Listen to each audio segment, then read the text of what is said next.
Boa noite, bom dia, boa tarde. Continuando a nossa série sobre literatura, vamos falar sobre poesia moderna, modernidade na poesia.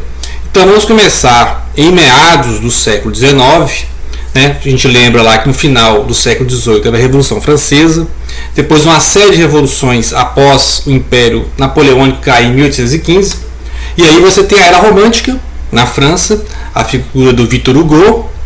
E no meado dos anos, no século XIX, né, 1850, já surgem duas figuras importantes ali que vão renovar a prosa e a poesia.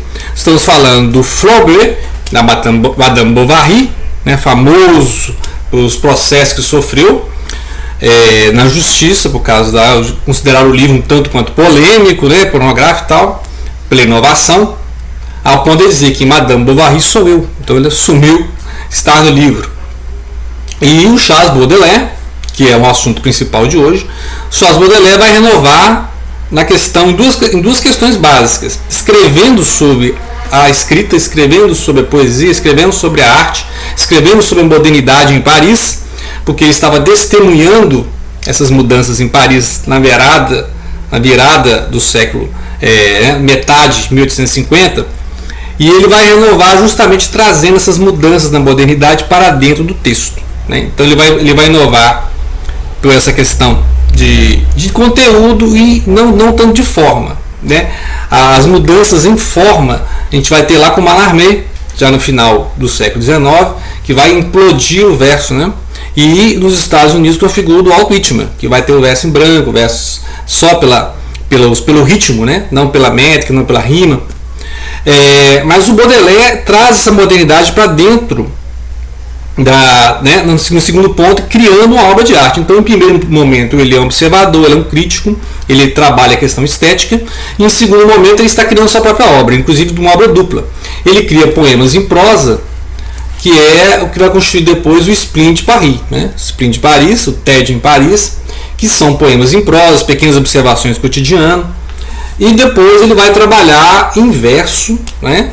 Os Flores do Mal, Flor do Mal, que vai ser uma obra assim que vai causar também polêmica, igual a Madame Bovary lá do Flaubert. Tanto que Flores do Mal também sofrerá um processo na justiça, e aí Baudelaire terá poemas censurados. Então várias edições, essa é a edição mais completa do Ivan Junqueira, texto integral, porque vários outros aqui relata, né, como é que foram os processos, quais são os poemas que foram censurados, quais edições foram feitas. Então é interessante que ele faz um resgate, assim como tanto Baudelaire como Mallarmé fizeram um resgate do Edgar Allan Poe, o Homem das Multidões, né? Porque o que acontecia lá em Paris, que vai ser até motivo aqui do Walter Benjamin escrever a obra das passagens, né, o Passagenwerk, que ele vai trabalhar justamente isso, ou seja, a época da mudança em Paris. Ou seja, a cidade medieval ficou pequena para o progresso da burguesia, né? Então, várias avenidas chamadas boulevards foram abertas, né? Grandes artérias foram abertas dentro da capital da França. Então, Baudelaire estava lá vendo a destruição do medieval, do tradicional, e o surgimento da ideia de progresso, que é a ideia burguesa, né? A ideia de ampliação, a ideia de trânsito.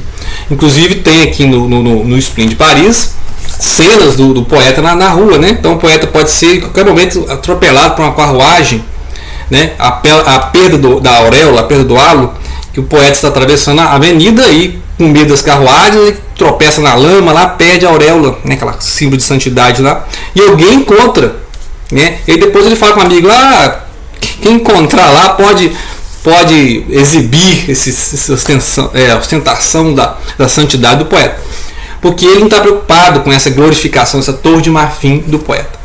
Baudelaire, ele trabalhava o seguinte: ele andava lá como um bom flâneur, ou seja, um cara que sai andando sem rumo, conhecendo a cidade.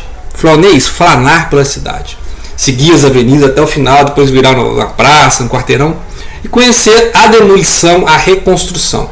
A cidade está constantemente sendo destruída e reconstruída. Então Baudelaire testemunha isso e traz para a sua poesia essas pessoas que estão andando ali na rua. Então ele vê os passantes, as mulheres, as prostitutas, os trapeiros, os mendigos. Então os pobres que ficam olhando no vitrine. O burguês está lá em seu restaurante, nos seus boulevards, e o burguês encontra a figura de um dos pobres andando pela vitrine, né? A ideia da vitrine, a ideia do chamativo, da mercadoria.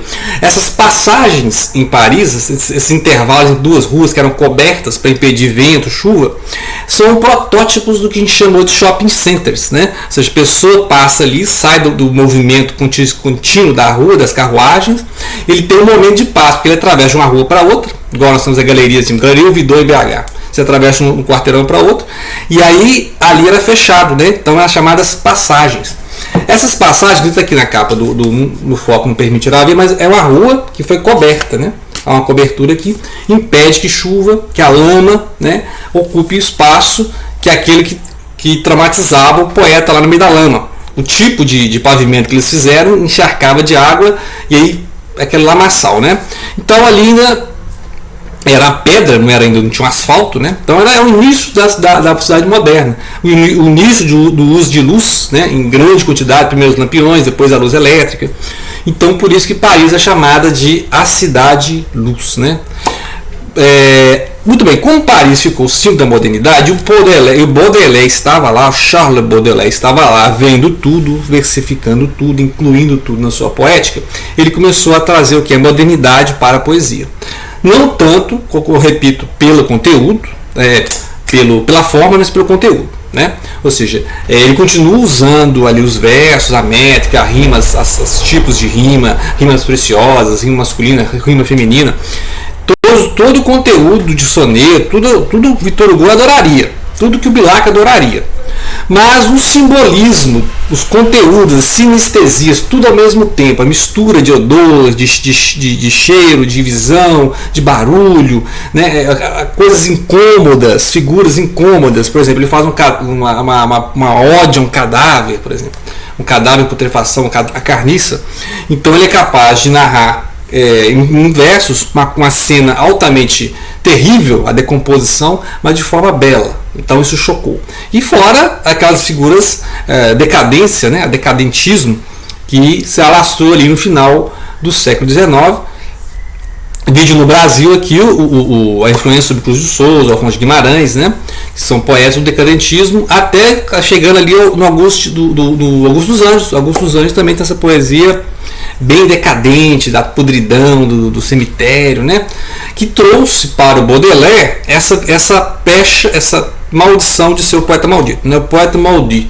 O poeta maldito é aquele cara que ele vem para incomodar. Então o Baudelaire é um cara que sabia incomodar, né? Ele chegava e colocava para os burgueses acomodados a realidade. E Baudelaire estava lá andando nas ruas, vendo tudo, testemunhando tudo, e ele criava essa poesia, chegava em casa lá, ia entrar na Torre de Marfim e escrevia os seus poemas altamente metrificados, altamente calculados, que criaram a essência, a forma, né, a forma e o conteúdo surpreendentes em Flores do Mal.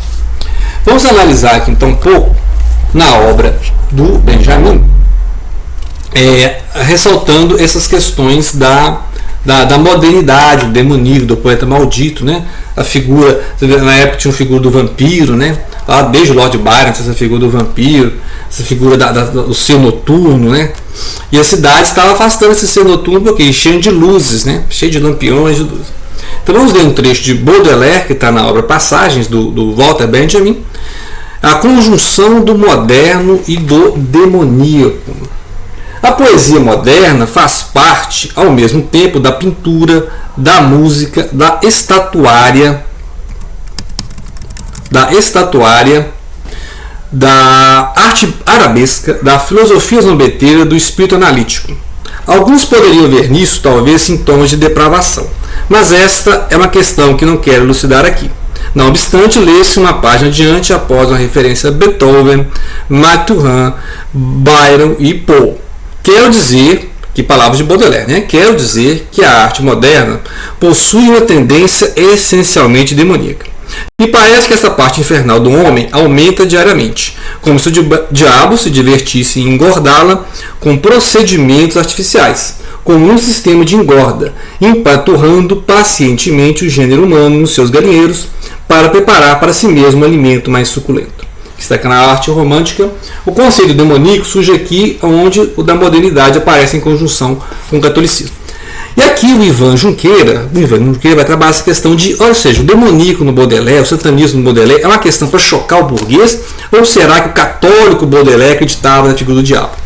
Não vamos entrar em teologia, mas na leitura que eu faço, e já escrevi sobre isso, a figura do Satã, a figura do satanismo, do Lúcifer, é apenas para chocar, é para criar esse encontro da modernidade, sempre criando, destruindo, e a figura do Satã seria essa destruição constante, o espírito de destruição que o capitalismo, né, é sempre destruir para construir, destruir para construir. Se você gravar a cidade e acelerar as imagens, você vai ver prédios sendo destruídos, reconstruídos, prédios sendo destruídos, reconstruídos, a cidade vai sendo ampliada, novos os quarteirões, então esse pulsar da cidade moderna. O demoníaco está na poesia do Baudelaire, mas eu imagino que ele seja figuras de choque. Não que ele seja, né, esse lado católico ou anticatólico de criar um real poeta satanista.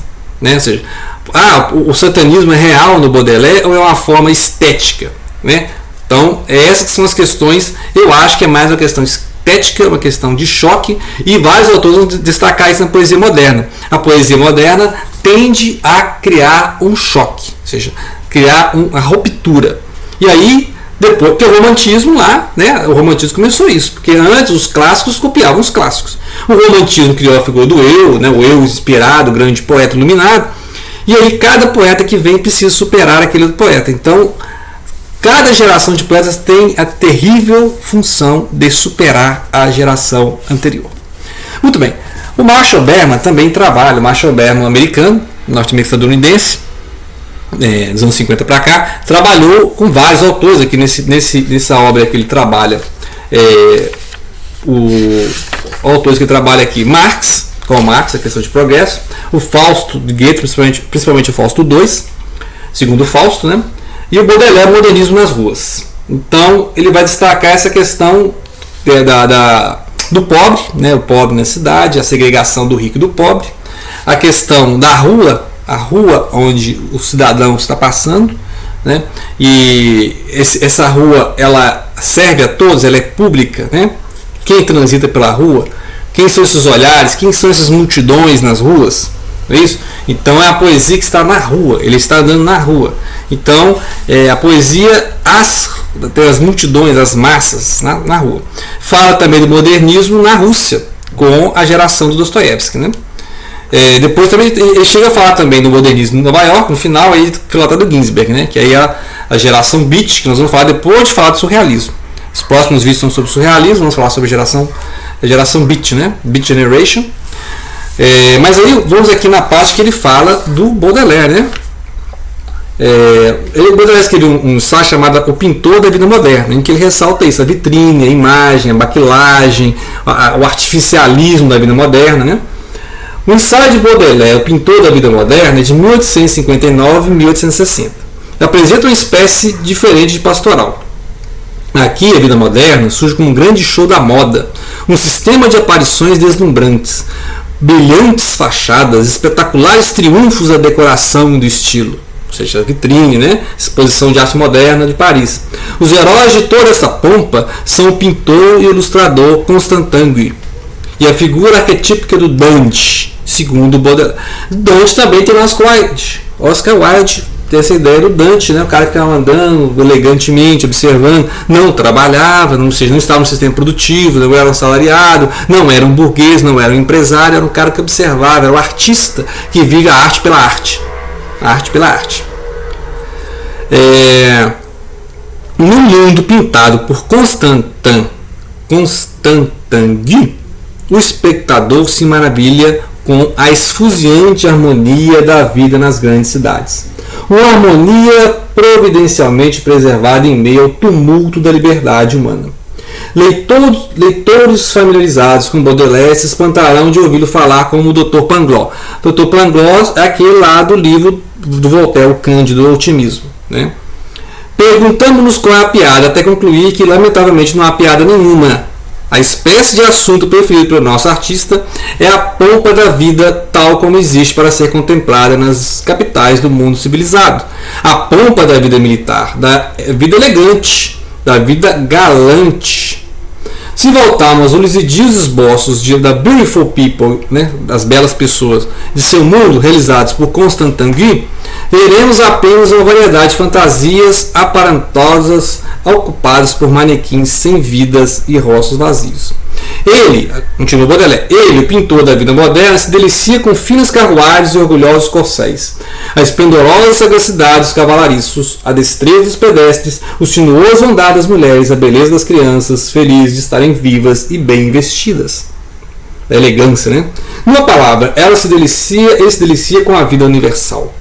Se o estilo do talhe de uma roupa teve uma mudança sutil, se ondas e caracóis foram suplantados por topetes, se os laços se alargaram e os cocos desceram quase nada em direção à base do pescoço, se as cinturas se elevaram e as saias se tornaram mais cheias, não tenha dúvida de que o olho aquilino de Guy o detectará.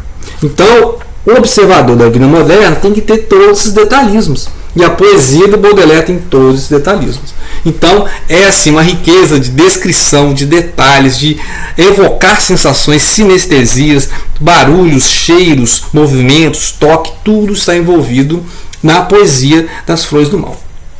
E o que ele retrata em Flores do Mal, paralelamente ele retrata no poema em prosa no Espinho de Paris. Então são obras complementares, muitos assuntos, muitas versões de textos, né, de um para o outro.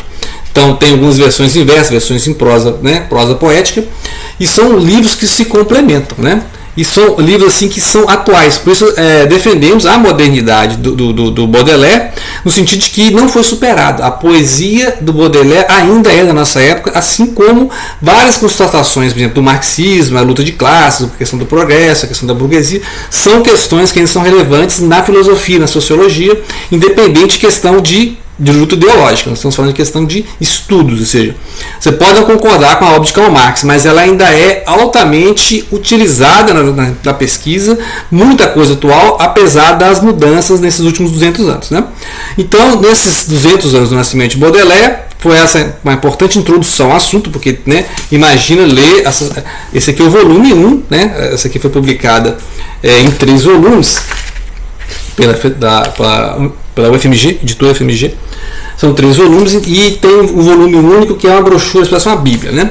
Então o conteúdo sobre Baudelaire, assim, é muita coisa, muita gente trabalhando, porque é uma obra que não foi superada, né? Então se o romantismo já ficou lá para especialistas, o modernismo na poesia surgiu meados do século XIX e vem até os nossos dias, constantemente chocando e superando a cada geração de autor.